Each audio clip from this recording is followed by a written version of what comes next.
Welcome to the OVW Podcast, the unofficial podcast of Ohio Valley Wrestling. My name is Jackman, Ochs. I'm joined today, as always, by Brian Hines. Good afternoon. And it's a Thursday in the feed. You know what that means. We're sitting down with a very special guest. This Thursday, we are sitting down with Linda Kay. Linda Kay, how are you? I am doing tremendous. I'm very excited to be here. We're glad to have you. Welcome. We're very glad to have you. You're a very busy woman, so we're glad that you could sit down with us on this Thursday afternoon here in the feed. Before we get into anything else, we're going to have some bourbon, some mystery bourbon that mystery drink. What is his name? Our Daily Bourbon? Chad. Yeah, My Daily Bourbon. My Daily Bourbon. You can find him on Instagram. His first name is Chad. He dropped this off for us, and I think me and Brian will be appearing, doing a little synergy on his social medias here soon. So look out for that, guys. That is the at word. My Daily Bourbon. But before we do anything else, cheers to OVW, guys. Cheers.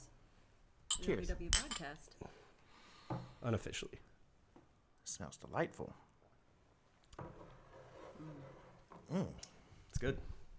So one of the big questions that I always like to ask Linda here at the top of the show, and I think it's a general question, but I think it's an important question for our listeners to know. How did you end up at Ohio Valley Wrestling? Well, being a lifelong wrestling fan, anytime it came to town, whether it be WBF or some of the smaller local indie promotions, I would always try to go. I didn't, like growing up, my parents didn't really take me to many, but my older sister finally did.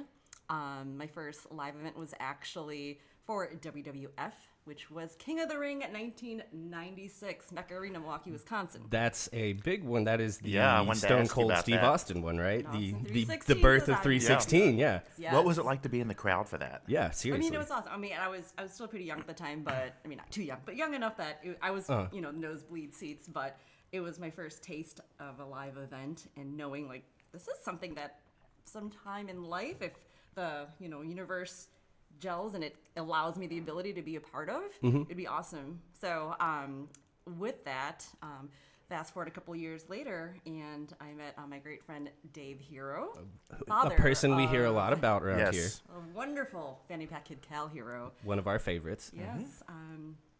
This is a funny story, and if you want me to just get into a little bit of detail on it right now, or do we want to? No, let's do it. Yeah, Yeah, absolutely. whatever you wanna story do. that Absolutely. Dave and I have shared. So this is a true story. So many moons ago, back in the Attitude Era, and this is giving away my age here. 25. Yes, exactly. Legal enough to have some of this. There was a local radio contest to try to find some of the valets, if you will, for The Godfather. Okay. Oh, yes, the Godfathers. Those valets. Yeah, Those valets. Woo, It was the train. Attitude Era. Yes. And I wanted to be a part of that, and I went to the radio promotion at a local nightclub. I may or may not have been of legal age. I mean, it was at least 18. Let me Right, let okay. me clarify No, that. no, absolutely. Absolutely. But maybe not of legal drinking age. I mean, who knows, right? No, I was. Just It was the 90s. It was a It wild was the, time. it was the Attitude No, I was. Era. So, well, I did not win the contest, which was fine. But with that, I met a great, long-time friend of mine, David Hero. So as I mentioned, a big part of just being involved with wrestling, because at the time he did run a wrestling or sports apparel store, but also had memorabilia store. but also Right. it was called Hero Sports Page, and he at the time also had a lot of the legendary stars of wrestling at the time coming in to do autograph signings, including Mick Foley, who is a big part of OVW right now. Yeah, so absolutely. that being said, again, lifelong friend. So I mean, pretty much lifelong. Cal's been a lifelong friend because I've known Dave before Cal was born. Sure, So yeah. that being said, just kind of got to then go to some more shows, and over the years, just going to more and more shows, I also became a big fan of Dave's local promotion, Great Lakes Championship Wrestling. Right. And then a couple years down the line, knowing that I wanted to be a bit more involved with wrestling, Dave kindly offered if I wanted to ring announce some of his shows back in Wisconsin, and I said, absolutely, not really sure what I'm doing at first, but I get the gist. Obviously, I watch wrestling and Sure. just going to the local Right. shows. And that would have been, I want to say over 10 years ago by now. And again, keep an eye, it's not like it's every week, but doing the local shows and just being more involved in the industry. Fast forward then to January of 2021. Best friend of Dave Hero, Uncle Al Snow. So, we already kind of been talking like, if I could be more involved and, get another scale, get in a bigger platform, Yeah. if you will, to ring announce. And, I was like, yeah, come on out, try it out, see how it goes. And so since January of 2021, I've been coming down to Louisville on a regular basis, getting my, Getting your feet wet a little bit. Yeah, exactly. Sharpening my skills on this platform, learning how live TV works, Yes. and just getting to expand this lovely, wonderful wrestling family. And so that's how I got into OVW. So just a little over 3 years. Congratulations. Yes, it was the Nightmare Rumble. That was my Really? first Okay. event. Yeah. Yeah, I think I was there. Had to have been the 2021 one. Because it That was right back after. when it came back. Yeah. Yep, Yeah. yep. But that ring announcing is not the only thing you spend your time like working on the mic with. You host radio in Wisconsin. I was part of some shows Okay. back in Milwaukee. So at one point with the Pro Wrestling Report, gotta mention that. So that was another Sure. program that I was a part of back in Wisconsin with Mm-hmm. Dave Hero and our great friend Damian Nelson, who created the Pro Wrestling Report back in 1998. Okay. They kindly offered for me to, if I had interest in joining on, and that would have been, I believe, 2010. Okay. So we, at least when I came on, started off doing more of the public access television with Okay. talking about wrestling news, opinion, events. The Pro Wrestling Report grew. We were doing local events. We were doing our awesome, and I miss this so much, our annual shenanigans party every weekend of WrestleMania. Okay. I've heard about this. Yes. I haven't been privy to this. Oh, well, I mean, I don't. We don't if have to go into it PWR here. Comes back. No, if PWR comes back, hopefully maybe it could be a future one-off party at a future meeting. I mean, again, I can't speak for No, the absolutely. guys, not. but if you've been a part of it, and it is something historic, if you will. It was the party to be at every year at WrestleMania. It brought in a lot of people within various promotions Sure. that could attend, and fans, and it was just one of those things where it was, just like even without the shenanigans party, every year when I go to WrestleMania, it's a reunion of fans from around the world that you just happen to see at events again. And we had our regulars that attended the shenanigans party. And so, but that being said, I'm going to rewind a little bit. So when I joined Pro Wrestling Report, it started off as public access television, and then doing, at the time, it was like Blog Talk Radio. We had our Monday Night Meltdown show, Post Raw, and all that good stuff. And then we also had a weekly live show through the ESPN affiliate in Milwaukee. So every Monday night after Raw, it was myself, Damian, and David at the time. We had other people from the show, but at the time it was the three of us that would talk about Raw live on ESPN Milwaukee. So then we also landed a deal with one of the network television stations, My 24 Milwaukee, where we had the primetime slot Saturday nights, and this ran after Ring of Honor every Saturday night in our local Milwaukee affiliate. Oh, cool. And then at 10 p.m. Central was PWR, so we had our TV show as well. Well, so you already knew that the most hardcore wrestling fans were there. Hopefully, they would stick around until they're a little bit. Yeah, but it was one of a kind. It was very unique. Yeah. And just thinking about it in retrospect, I'm like, we did all that, and we were just doing something we loved, which is talking wrestling, which is what we're doing. Right. Yeah. No, Yeah, definitely. that's pretty much how we play at our house, yeah. I guess I was just wondering, was like broadcasting something you wanted to do before wrestling? Actually, yeah. So I did go to school for my degrees in journalism, mass comm. I had two sub-majors. One was broadcast journalism, and the other was advertising PR. Okay. So I was kind of doing a little mix of both. When I graduated, I had a great full-time job with the Air Force. Oh, I wow. was straight civilian, but still, it's Sure. just another aspect. I had military family, so it was cool doing that. Fit But, right in. yeah, but then when I, what helped me fulfill that media, that radio and TV aspect was working part-time promotions at good old Laser 103 in Milwaukee. I was one of the original Laser Rock Girls. I was gonna say, wow, that's awesome. A lot of like AC/DC on this station. Yes, at the Yeah. time it was active rock, so Yeah. it was a mix of everything. Okay. So, but before that, my internships, I did want to do TV, so I did a little bit of a public radio as well, just to kind of learn how to report the news in general. And then I also had an awesome TV news and sports internship at our local Fox affiliate, where I got to cover Brewer games, Bucks games. Oh, and wow. hockey. We had a soccer team at the time. So I have it, you guys, I swear I've lived many lives. Yeah. This is the type of stuff we like to get into. You Yeah. know, like Yeah, I don't know this stuff because it's Right. it's a lot to kind of go through if we unless we actually sit down and talk about all this stuff. Well, so and at OVW too, you know, you speak in 30 seconds. You know, so it's hard. Yeah. It's hard to kind of get to know you. Having said that, though, you are beloved in the Davis Arena. Oh. Like Amen to that. people really. It's kind of. I think that it speaks a lot to Davis Arena that even the ring announcers and the commentary team get received as big as the national champions do. Like, what is it? Yes. What is it like to work in a space like that, where it's just, it seems like the fans are there to support you guys are there to support the fans? What's that like? I mean, it feels amazing. And I mentioned family before, and I'm not just, speaking of the guys and the ladies in back, but it's also you guys being there every week, your support, and a lot of our regular fans at Davis Arena, and just, whether, I mean, I may not know everybody's names, but everybody's faces. Sure. I get the Right. hugs from the kids. I get the high fives and the fist bumps with, we have our regulars all around ringside. And I mean, it just feels great. It makes it feel like it's not even work. When you do something, I'm sure you've heard this from a lot of us that have come onto the podcast. It doesn't feel like work. It's just something you enjoy doing that you want to do. And if you do what you love, you never work a day in your life. Yep. That's what Thank you. that's what they tell me. Yes. You're right about the.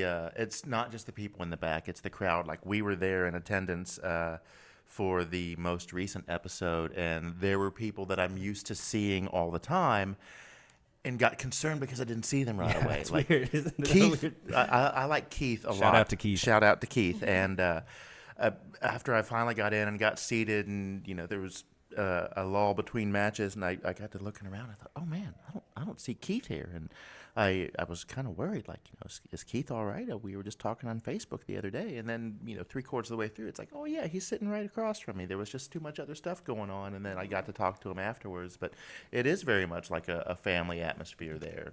Like all the people that you see week after week. The kids, like you said. And that's something that I think that makes OVW truly special. Yeah, That's one of the things I like I've the been most. bringing a couple friends that are not wrestling. They didn't. I mean, for lack of a better, they thought it was like UFC. What I was like going to watch every weekend. So and they didn't. That's just because they didn't really know that pro wrestling was pro wrestling. That it wasn't, a real fight. And they were nervous about going. They were nervous about crowds. They're like, and I just said, look, this is like Bonnaroo or something.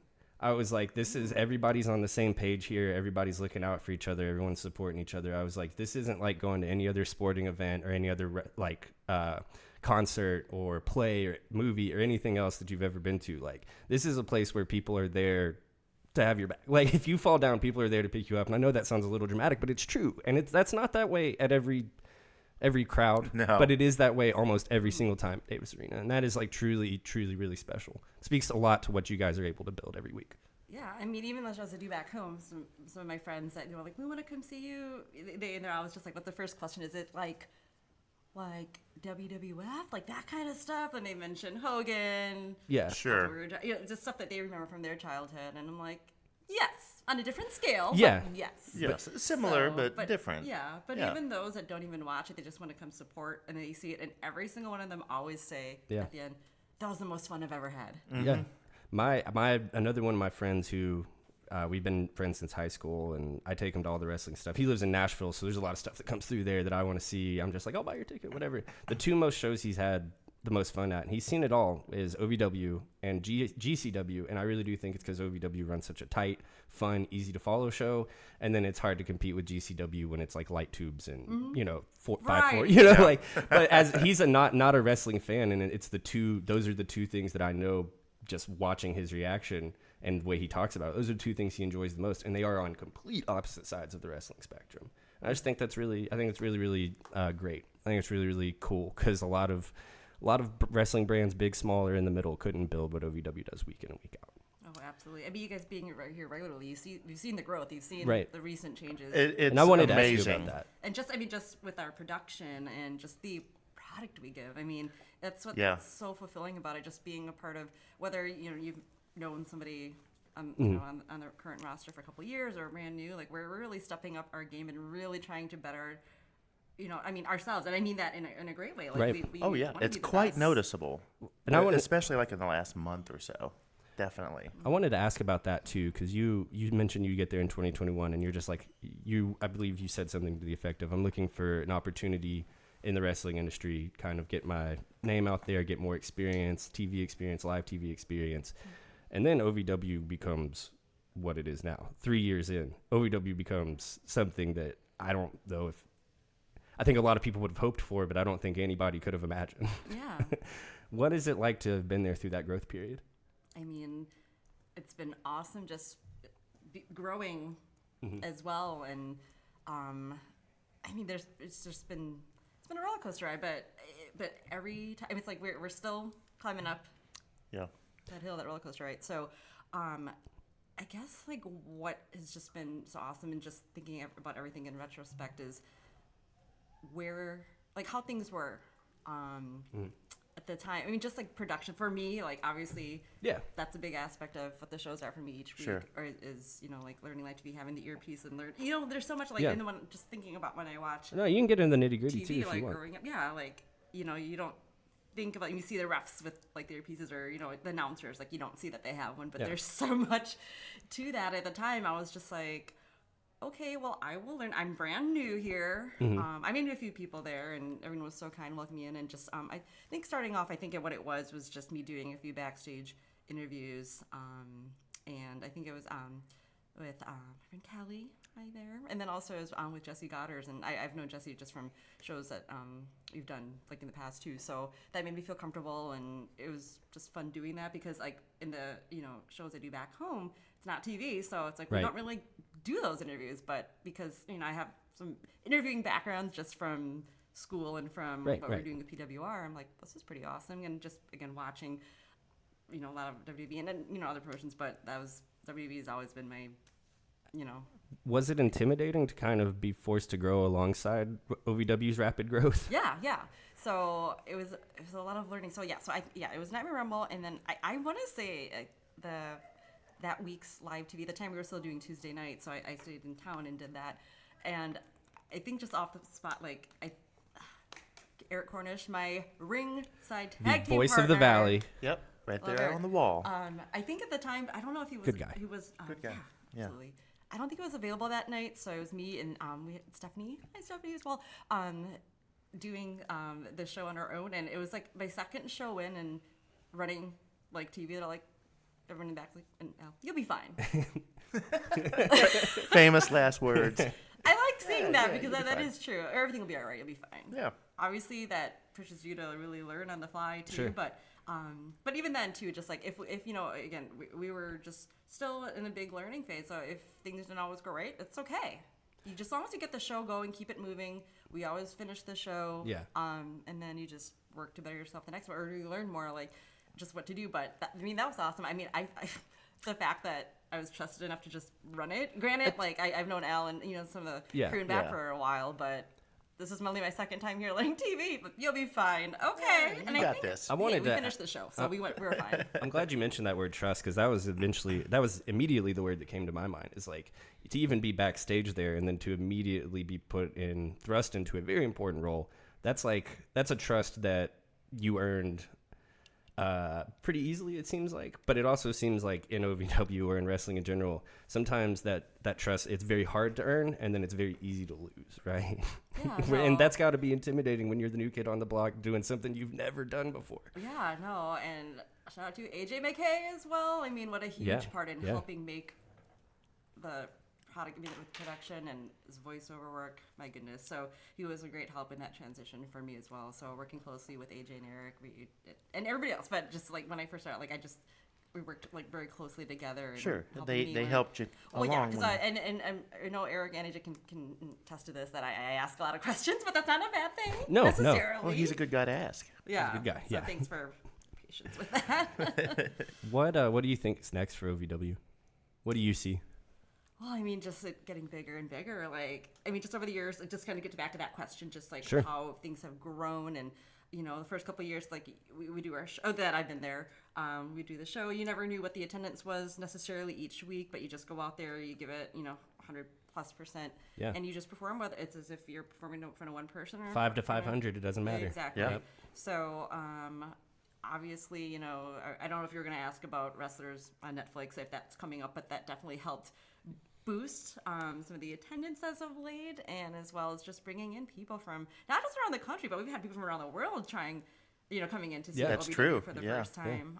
And it's shown by every metric, not just your in-house, but your social media engagements are through the Yes. roof. Like it's gone every metric. Netflix wrestlers on Netflix kind of opened up the gates for you guys, but it wasn't because you guys were making a bad product before. Right. It just opened up people's eyes to what was already going they just on. didn't know about it. Yeah. And now that there's an international exposure to it, and I mean that's nothing but great for you guys. Like we're there like all the time, and they always ask, so who's from some place that's not Kentucky or Indiana? And I think last night there were people from California and Arizona. Yeah, the guys were Yeah. I was announcing it. I Right, said this right. to them. I turned around before I was announcing somebody, and I was like, I just think your story is unique because there were 4 gentlemen from.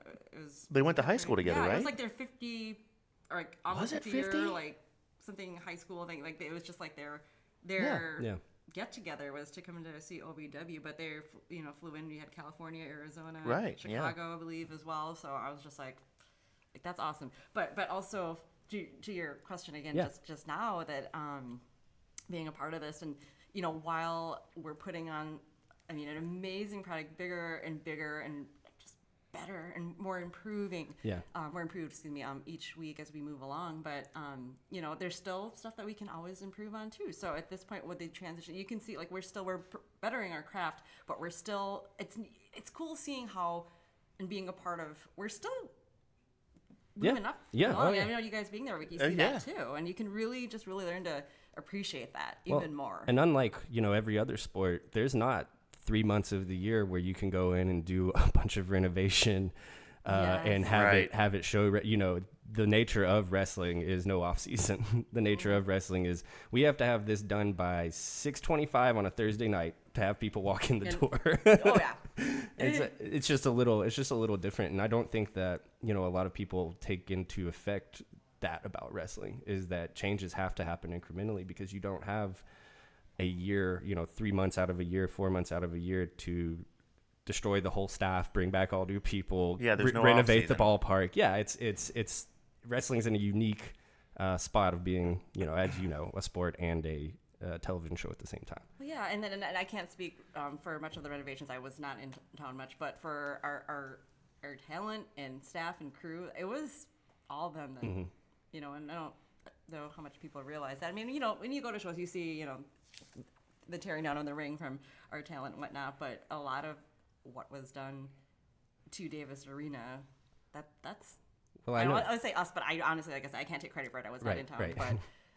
I know when we were lucky enough to go and we interviewed Cashflow, I think we walked in and he had a hammer in his hand. Yeah, exactly. I get the feeling that he was pretty handy with the construction. He was waiting on us, but while he was waiting on us, he said, "Well, if I have 5 minutes, I'm going to use this 5 minutes to work." And that in a snapshot is everyone at OVW. Really, I'm going to take any opportunity I can to make this place better, to make myself better, to make us all better, and do what we do for the fans week in and week out. I think I think it shows.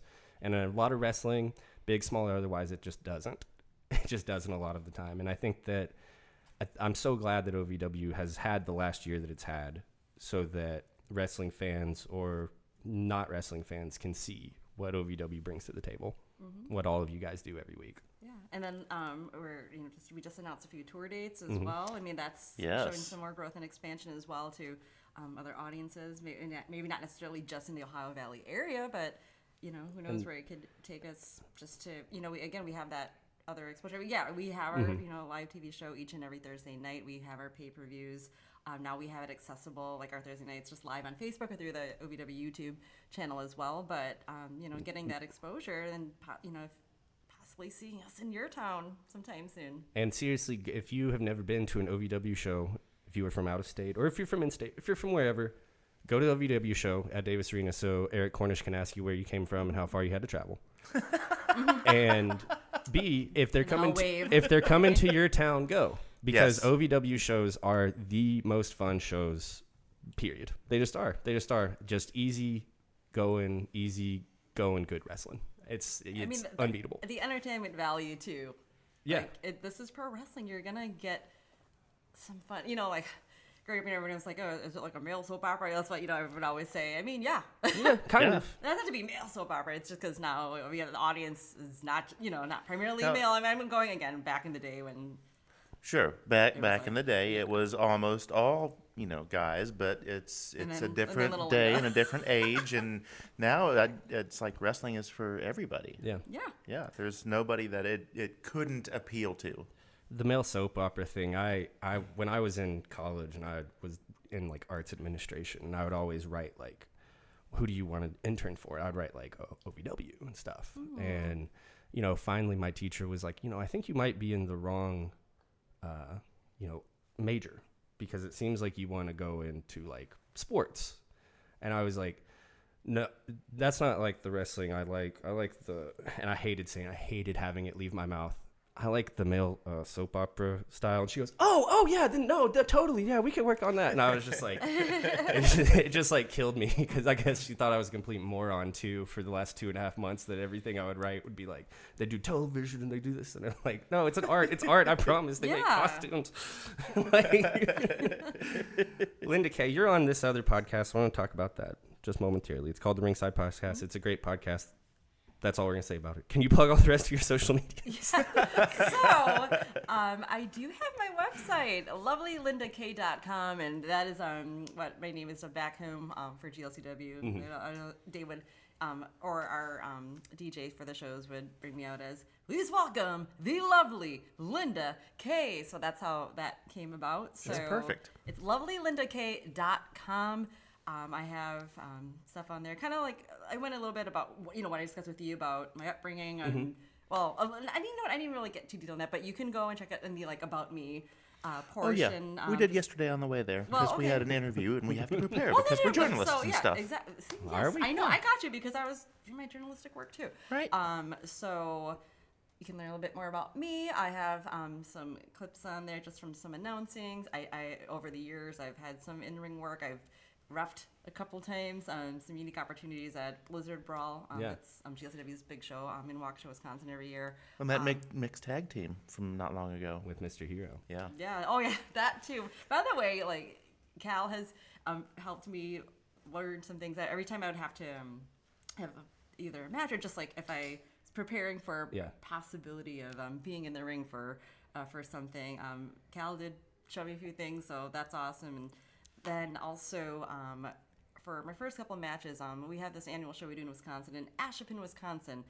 Not too far from Milwaukee, but it's the annual Ashepin Fireman's Picnic. It's a huge event where the whole town goes to. We have some fun shows. I had my first singles match in there, which ended up turning into a tag match where it was a 6-person tag. So it was myself, Cal, and Val Venus. Oh, wow. Nice. It's a little bit different of a tag team partner for Cal. Yes. That was fun. So that was fun. Also doing some fun shows at Blizzard Brawl, a match that I was reffing turned into a 6-woman tag match where it was myself, Sierra, and ODB was she was, because we had Daniel Spencer from OVW Senior Official. Yeah. Oh wow. Come in, The official. as the ref. Yes. So it was myself, Sierra from Milwaukee. She's awesome. You've seen her on OVW as well, perhaps. She was just back at the Women's Nightmare Rumble. Right. And then ODB. All time great. Versus Raven Radix. Great name in the Milwaukee and Wisconsin area. As well as Hollywood Haley J. Yeah, we know Oh her. yeah. yes, We sure do. And the one and only, the professor of professional wrestling, Serena Deeb. Oh, really? Wow. Yeah, so that was, talk yeah, about getting yeah, to work with seriously. me. That is a big The deal. best She is the ever. professor. Two and- people I Yes. didn't know I wanted in the ring together versus each other were Serena Deeb and ODB. I never thought about that, You but keep now I saying really... ODB, and I keep thinking, oh, dirty bastard. That's her name. Yeah. Oh, wow. No, she's one of the great Impact knockouts. One of the great. No, I meant like the rapper. Oh yeah, no. No. Not the person who likes it raw. Yeah, so that was a Blizzard Brawl a couple of years ago. No, seriously, that's So that's stacked. Yeah. So I got to be in that match. So that was awesome. And then just some other matches, here and there throughout that I've gotten to do. And then I want to say me and Cal tagged another match. I'm blanking right now. Maybe it's from some of this. I'm just kidding. But outside Means it's good, Chad. I mean, Yeah. outside of us recently tagging at OVW a couple of months ago, that I don't think you have any idea how badly we wanted you to kick the shit out of Adam Adam Revolver. Revolver, Adam. Yeah, we did. Oh, the torture that Adam put us through, and not just Cal, but the whole broadcast here, and then Shannon too. I mean, me and Shannon have had for a while. I think I've seen you kick the shit out of Shannon personally. I would like to see you kick the shit out of Watch Shannon. back I think it was- first ever women's Nightmare Rumble. Yeah. Which would have been 2022. Yeah. So even before that, at the time, Shannon just talking down on the women of OVW, and then somehow snuck his way into the women's Nightmare Rumble unknowingly. That sounds was about right. Number 12 as an entrant. I remember this because I announced it myself. Got in the ring. And Did you have to announce 13 as well? That's like No. Did you have to run back out? You weren't like in the middle of giving point. somebody a beat down and had to like go in and announce the next people, did you? No, but I did get one elimination, which was Shannon. Hey, I did hell deserve yeah. it. And then next, He deserved it. we had Kelsey, Tulsa Tornado. Great. She's awesome. I was shortly eliminated after that, but hey. No, you got your spot. That's all that matters. Yeah, That, you did it. and also on a side note, just getting thrown out that top rope is another craft to learn too for those who don't really have much in ring work. There's a couple of things that you have done or that you do that I think anybody thinks they could do, and that's like not that it's just categorically not true, and it's like be on sports radio and take a bump. Like, I think anybody thinks they could do those two things, and both of those things are extremely hard to do. Both of those things are extremely hard to do. Miss Linda Kay, thank you so much for joining us this Thank you. afternoon. Absolutely. Take care of yourself. Love you guys. Thanks for listening. Cheers.